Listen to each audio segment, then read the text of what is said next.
नमस्ते फ्रेंड्स, स्वागत है आपको फिर से मेरे YouTube चैनल पे। अभी हम चर्चा करेंगे भारत के पड़ोसी देश नेपाल, जहाँ पे भारत के तर्ज पे ही वहाँ पे नई पार्टी स्थापित हुई है और वो नई पार्टी बहुत तेज़ी से आगे बढ़ रही है। उस नई पार्टी का नाम है NJP, नेपाल जनता पार्टी। नेपाल जनता पार्टी की सेम उसी तरह की आइडियोलॉजी है जिस प्रकार से भारत में भारतीय जनता पार्टी की आइडियोलॉजी है। नेपाल जनता पार्टी की भी कमल छाप है और सेम उसी तरह जैसे भारत में भारतीय जनता पार्टी की जो चुनाव चिन्ह है वो कमल छाप है। तो दोनों का आइडियोलॉजी और दोनों का चुनाव चिन्ह लगभग बराबर ही है। अभी कुछ दिन पहले ही वहाँ पे नेपाल में स्थानीय निकाय चुनाव हुए थे और उस स्थानीय निकाय चुनाव में करीब 17 सीटों पे नेपाल जनता पार्टी ने जीत दर्ज की थी। 30 सालों से नेपाल में जो पार्टियां राज करते आ रही थी, लेकिन नेपाल जनता पार्टी जो पार्टी 2008 में स्थापित हुई वो अचानक इतने ज़्यादा से फल फूल रहे हैं। जो 30 साल से जो पार्टी अपना सरकार चलाती आ रही है उनके ऊपर ये डर का माहौल बना दिए हुए हैं। वो इसलिए क्योंकि उन्होंने अचानक में जो चुनाव लड़े हैं और चुनाव में 17 सीटों में उनकी जीत दर्ज की गई।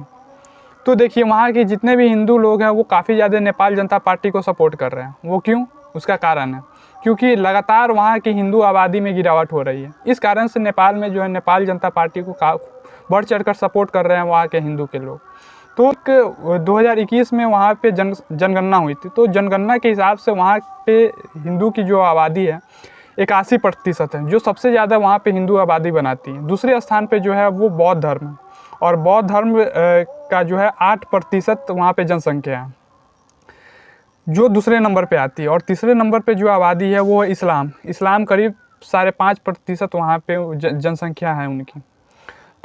तो इसके बाद जो देखा गया है कि पिछले 1 दशक से वहाँ पे हिंदू की जो जनसंख्या है वो लगातार गिरावट दर्ज की जा रही है। वो इसलिए क्योंकि इस हिंदू को जो है वो जबरन किसी और इस्लाम में हो या फिर क्रिश्चियन में उनको धर्म परिवर्तन करा दिया जा रहा है। तो यह देख करके वहाँ पे जो स्थानीय लोग हैं वो एक नए आइडियोलॉजी, एक नए विचारधारे वाले पार्टियों को खोज रहे हैं और उनको एक वो खोज जो है वो मिल भी चुकी है और वो है नेपाल जनता पार्टी। नेपाल जनता पार्टी की जो आइडियोलॉजी है वो पूरा भगवा रंग की है और वो सोच रहे हैं कि नेपाल को जो है पूरे तरह से भगवा किया जाए और हिंदू राष्ट्र की जो आइडेंटिटी है नेपाल राष्ट्र की वो बनाए रखनी चाहिए। तो हिंदू राष्ट्र की आइडेंटिटी अभी भी है, लेकिन जो 2015 में नेपाल में संविधान लाया गया था तो संविधान में नेपाल कांग्रेस पार्टी के द्वारा यह संविधान लाया गया था और नेपाल कांग्रेस पार्टी यह कह रही थी कि हम जो वहाँ पे हिंदू राष्ट्र नेपाल है उसको जो है हम ख़त्म करना चाह रहे हैं। ये कथित तौर पे है, ये ऑन द पेपर नहीं हुआ है, लेकिन वो ऐसा सोच रहे हैं नेपाल कांग्रेस पार्टी कि नेपाल में जो हिंदू राष्ट्र है उसको ख़त्म करके एक धर्मनिरपेक्ष राष्ट्र बनाया जाए नेपाल को। तो इससे क्या होगा? इससे जो है हिंदू की जो आइडेंटिटी है वो कहीं ना कहीं धूमिल होगी। इसी को देख करके नेपाल जनता पार्टी एक हिंदू आइडियोलॉजी के साथ आगे बढ़ रहे हैं और यह एक फ़ायदा भी है नेपाल जनता पार्टी को, जो इतने ज़्यादा हिंदू वहाँ पे सपोर्ट भी कर रहे हैं नेपाल जनता पार्टी को। अब हम बात करेंगे कि नेपाल जनता पार्टी की जो वाइस प्रेसिडेंट है जिनका नाम है खेमनाथ आचार्य, वो लगातार भारत में विजिट करते रहते हैं और भारत में मुख्य जैसे कि दिल्ली हो गए और बिहार हो गया और यूपी हो गया, उनका जो दौरा है इन सारे स्टेट में हमेशा लगा ही रहता है। जैसे बिहार आते हैं, वहाँ बिहार में जो टॉप लीडर है बीजेपी उनसे मुलाकात करते हैं। यूपी में जाते हैं तो टॉप लीडर बीजेपी के होते हैं, उनसे मुलाकात करते हैं। और दिल्ली जाते हैं तो बीजेपी के जो टॉप लीडर हैं उनसे मुलाकात करते हैं। कौन? खेमनाथ आचार्य जी। तो इन लोगों से मिल करके बातचीत करते हैं कि कैसे बीजेपी के तौर पे वहाँ पे NJP को स्थापित किया जाए और NJP के आइडियोलॉजी को कैसे नेपाल में आगे बढ़ाया जाए। तो NJP के जो वाइस प्रेसिडेंट है खेमनाथ आचार्य जी, वो RSS से भी काफ़ी ज़्यादा प्रभावित हैं और RSS जहाँ पे भी इवेंट रखते हैं वहाँ पे NJP की वाइस प्रेसिडेंट खेमनाथ आचार्य जी ज़रूर से ज़रूर वहाँ पे पहुँचते हैं।